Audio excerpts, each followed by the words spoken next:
Space web, dark web এবং deep web সম্পর্কে আপনারা কতটা জানেন? আমাদের তরুণ প্রজন্ম এই তিনটা ওয়েবের মধ্যে একেবারে গড়াগড়ি খাচ্ছে। স্পেস ওয়েব কোনগুলো? যেমন আমরা ইউটিউব, সামাজিক যোগাযোগ মাধ্যম, ফেসবুক, ইনস্টাগ্রাম, টুইটার, যেগুলো আমরা সচরাচর যে কেউ একটা সিম্পল একটা অ্যাকাউন্ট করে খুলে নিতে পারে।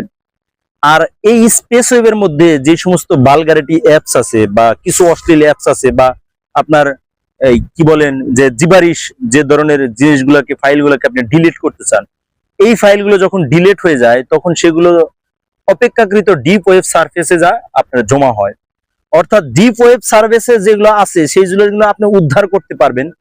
সার্ফেস ওয়েতে যে জিনিসগুলো আছে সেগুলো আপনি উদ্ধার করতে পারবেন।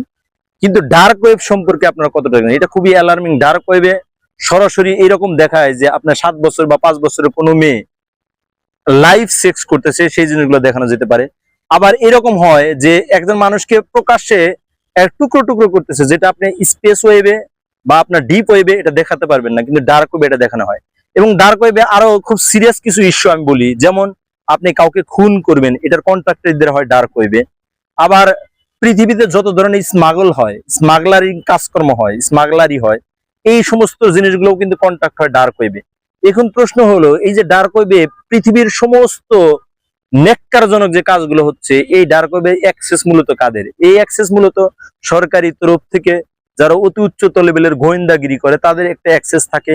এবং আপনার স্বাভাবিক মানুষ যদি এখান থেকে অ্যাক্সেস নিতে পারে, সেক্ষেত্রে আপনার শুধুমাত্র জিমেইল বা কোন একটা নির্দিষ্ট অ্যাকাউন্ট দিয়ে এটা করতে পারবে না। এটা সাধারণত প্রিমিয়াম যে সেবাগুলো আছে সেই সেবার মাধ্যমে আপনার ডার্ক ওয়েবে অ্যাকাউন্ট করতে হয়। এবং এই ডার্ক ওয়েবে অ্যাকাউন্টের যেমন সুবিধা আছে, তার সাথে বিশাল পরিমাণ অসুবিধা আছে। ডার্ক ওয়েবে যদি আপনি যান, আপনার সমস্ত ব্যাংক তথ্য, আপনার ক্রেডিট ইনফরমেশন তথ্য বা যাবতীয় আপনার যে ডকুমেন্ট আছে, আপনার যে কেরিয়ার ডকুমেন্ট, সমস্ত ডকুমেন্ট কিন্তু চুরি হওয়ার আশঙ্কা থাকে।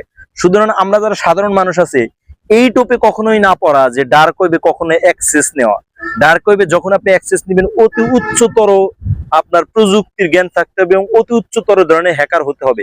এই যে আমরা বলি ব্ল্যাক হ্যাট হ্যাকার আর হোয়াইট ক্যাপ হ্যাকার, এদের মধ্যে যারা ব্ল্যাক ক্যাপ হ্যাকার আছে, তারা এই ডার্ক ওয়েবে সারাক্ষণে অ্যাক্সেস থাকে এবং যত ধরনের বালগারি অ্যাক্টিভিটিস আছে, সেই সমস্ত অ্যাক্টিভিটিস কিন্তু এই ডার্ক ওয়েবের মাধ্যমে পরিচালিত হয়। সুতরাং আমাদের তরুণ প্রজন্মকে যদি আমরা এই সার্ফেস ওয়েব এবং ডিপ ওয়েবের মধ্যে টিকিয়ে রাখতে চাই, তাহলে ডার্ক ওয়েবের যে অশ্লীল দিকগুলো আছে, ডার্ক ওয়েবের যে ডিমেরিটস দিকগুলো আছে, এটার যে ভয়াবহ একটা দিক আছে, এই দিকগুলোকে সবার আগে আমাদের উপস্থাপন করতে হবে। যেমন কয়েকদিন আগে একটা গেম ছিল, ব্লু হোয়েল গেম। এই গেমটা খেলার এইরকম একটা টার্গেট ছিল যে খেলতে খেলতে সে এক সময় নিজেকে আত্মহত্যা করে ফেলবে। এটা কিন্তু ডার্ক ওয়েবের একটা কনসেপ্ট।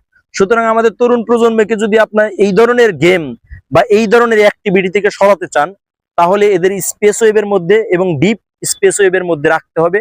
এবং তাদের এই সামাজিক যোগাযোগ মাধ্যমের যে এই আপনার ধান এবং চিটে একসাথে থাকে, সেই জিনিসগুলো তাদের মধ্যে বোঝাতে হবে। এবং বিশেষ করে যারা 18 বছর থেকে 30 বছরের মধ্যে, আমি মনে করবো তো তাদেরকে আপনি প্যারেন্টাল গাইডের মধ্যে না আনতে পারলে একেবারে ইজিলি তারা দেখবেন আত্মহত্যা প্রবণতার মতো ঝুঁকে যাবে। তারা বিভিন্ন চুরিচামারি, বাটপারি, দুর্নীতির মধ্যে ঢুকে যাবে।